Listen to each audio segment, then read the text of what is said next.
भाई इस वीडियो में क्या बातें समझाई है महाराज जी ने। धन्यवाद करता हूँ ऐसे महागुरु को, इसलिए आपको ध्यान से गहराई से समझना होगा। फालतू के विचारों को दिमाग से बाहर निकालकर कैसे अपनी पढ़ाई में 100% एकाग्रता प्राप्त करें। और चाहे आप कोई भी पढ़ाई कर रहे हो या कोई भी काम कर रहे हो, जहां पर आपको दिमाग लगाने की जरूरत है, उस हर जगह ये आपको एकाग्र करवा कर ही छोड़ेगा।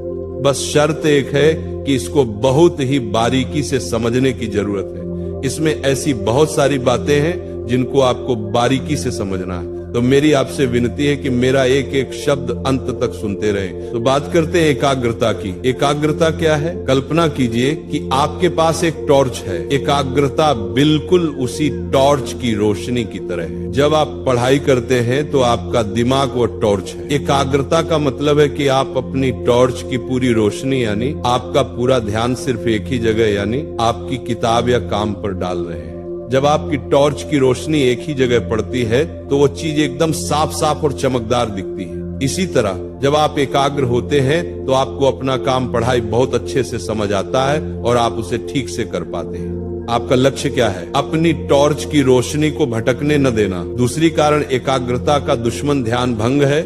ध्यान भंग एकाग्रता का सबसे बड़ा दुश्मन है। अगर आपकी टॉर्च की रोशनी थोड़ी थोड़ी इधर उधर फैल जाए तो क्या होगा? जिस चीज पर आपको ध्यान देना है वो धुंधली हो जाएगी, है ना।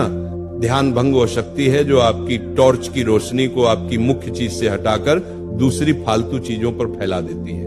आपके विचारों की सुनामी यानी एक साथ बहुत सारे बेकार के ख्याल ही सबसे बड़ा ध्यान भंग है। जब मन में ढेर सारे विचार आते हैं तो टॉर्च की रोशनी कई दिशाओं में फैल जाती है। एकाग्र होने का उपाय बहुत सरल है। अपने दिमाग से इन ध्यान भटकाने वाले तत्वों को बाहर निकाल देना। जिस दिन आप ये करेंगे उस दिन आपकी टॉर्च की पूरी रोशनी एक ही जगह पड़ेगी और आप 100% एकाग्र हो जाएंगे। और इसी ध्यान भंग के दो प्रकार है, बाहर और अंदर। ध्यान भंग दो तरह के होते हैं, जैसे एक दरवाजे के बाहर और दूसरा दरवाजे के अंदर।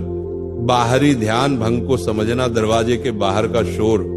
बाहरी ध्यान भंग वे हैं जो आपकी आंखें और कान देखते या सुनते हैं। उदाहरण के लिए दूसरे कमरे में टीवी का शोर, मोबाइल पर बार बार आने वाली सूचनाएं, आपके बगल में बैठे किसी का बात करना। नियंत्रण बहुत आसान है। ये एक ऐसी चीज है जिसे आप तुरंत ठीक कर सकते हैं। टीवी चल रहा है, उठो और बंद कर दो। मोबाइल से सूचनाएं आ रही हैं, डेटा बंद करो, साइलेंट करो और दूर रख दो। शोर है, किसी शांत कमरे में चले जाओ।